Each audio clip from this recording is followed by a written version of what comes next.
Sri Gurubhyo Namaha. This is Lakshmi from Pon Vidyashram School. This is nutrition. Last class we discussed about autotrophic nutrition, and today we are going to discuss about a very interesting topic. Look at the picture. Isn't it yummy? Yes? Do you feel like eating? Yes. Now tell me, what happens to your food when you eat? Where does it go?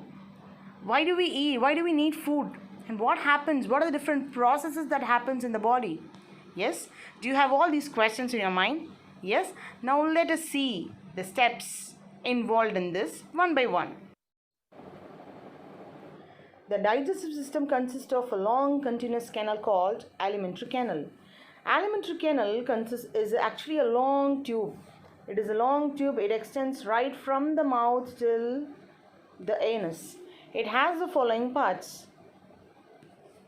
It is mouth, pharynx, esophagus, stomach, small intestine, large intestine, and then anus. So all these organs are involved in the process of nutrition. The various steps involved in digestion. You remember IDA? It is a mnemonics again. Remember that. Ingestion. So ingestion, the first process of ingestion of food takes place through mouth. Otherwise called, mouth is otherwise called, can be called buccal cavity. Second process is digestion. Digestion also begins in the mouth or buccal cavity. So the buccal cavity contains what? The buccal cavity contains teeth, tongue, and pairs of salivary glands. Teeth. The main function of teeth is to chew the food, to crush the food and to cut the food. What is the main function of tongue? The main function of tongue is actually to mix the food with the saliva. Then how about salivary glands? These salivary glands, they secrete saliva. You can see pairs of salivary, 3 pairs of salivary glands, isn't it? Parotid gland, then sublingual gland, sublingual gland, submandibular gland. Yes. So all these 3 pairs of glands are involved in what? To secrete saliva. So the saliva contains water, salt, mucus and everything. Right. Apart from that, it also contains an enzyme called salivary amylase. It has a enzyme called salivary amylase. So what is the main function of the salivary amylase? It converts the starch, which is actually a complex molecule, isn't it? It's a complex carbohydrate. So it converts or break down the starch substance into a simpler sugar. Okay. Food is thoroughly mixed by the saliva, and then it goes down to the food pipe called esophagus. Esophagus is a long tubular like structure, just like a long tubular structure. It carries the food from the pharynx and then to the stomach. So how does it take place? How the food moves inside the esophagus? The food will not travel just like that, isn't it? So the lining of the canal has a muscle. That muscle will contract rhythmically to push the food. So rhythmic contraction and relaxation takes place over here. That movement is called peristaltic movement. I repeat, peristalsis is a series of wave-like muscular contraction. It happens over here, muscular contraction that moves the food into the digestive tract. Let me ask you a why question. What is the necessity of this movement when there is a gravity to pull down the food? Think and find out the answer. Now the digested food enters into the stomach. The gastric glands in the walls of the stomach releases 3 important things. One is hydrochloric acid, then a protein digesting enzyme, and mucus. Now let's see the function. Hydrochloric acid, it creates an acidic medium to facilitate the action of pepsin. Okay, pepsin is actually a protein digesting enzyme. It needs an acidic medium to enact.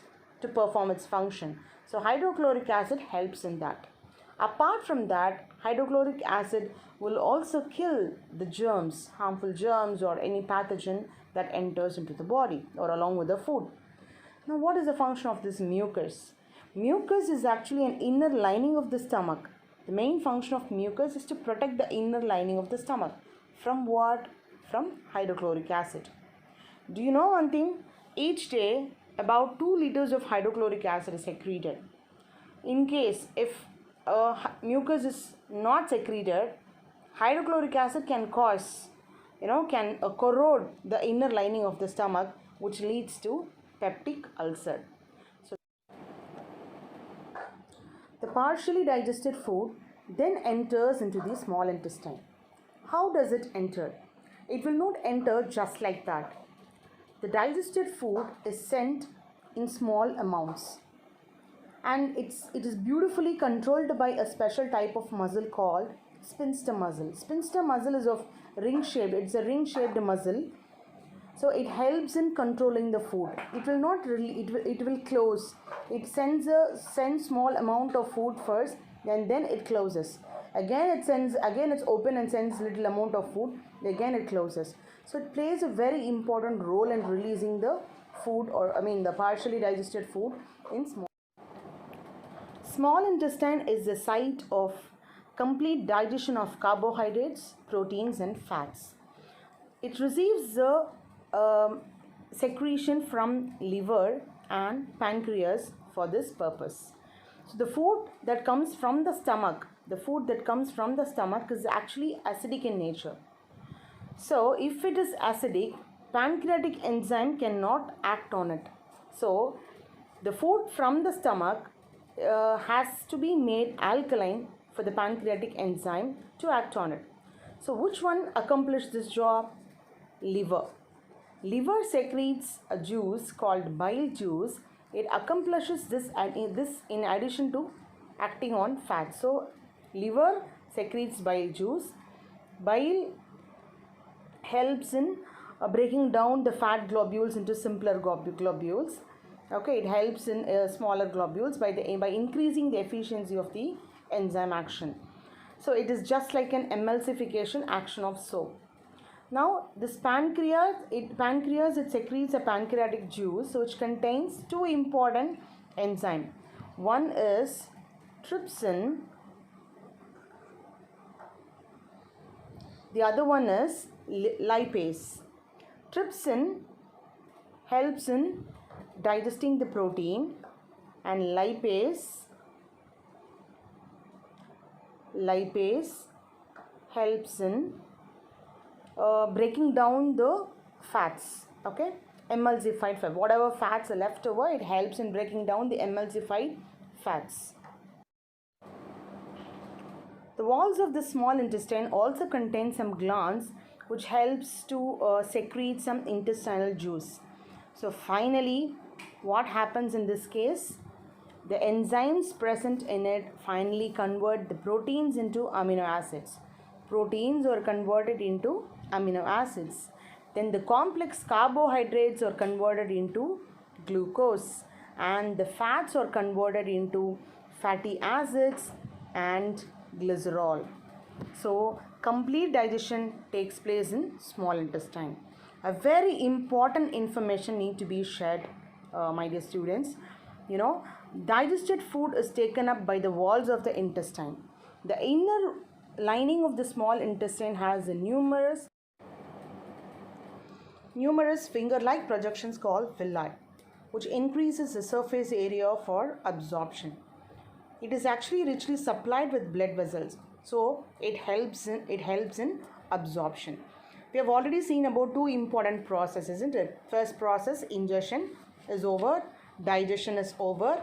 Now in villi, complete absorption takes place because of the rich supply of blood vessels. Now absorption process is also over. Now what is the next step? Assimilation. So the process of using the digested food is called assimilation. So the digested food which is not used by the body is immediately stores in the liver in the form of glycogen. Okay, now the body cells uses this digested food to obtain energy for its growth, repair, and so many processes. Now, next, the process of digestion. How does it take place? It takes place in the large intestine. That is, unabsorbed food is sent to the large intestine where its wall absorbs more water. Okay, so the unwanted waste or undigested waste food is sent out through the a small opening called anus. So the exit of this waste material is also controlled by anal sphincter muscle. With this, let me wind up and see you in the next class. Thank you.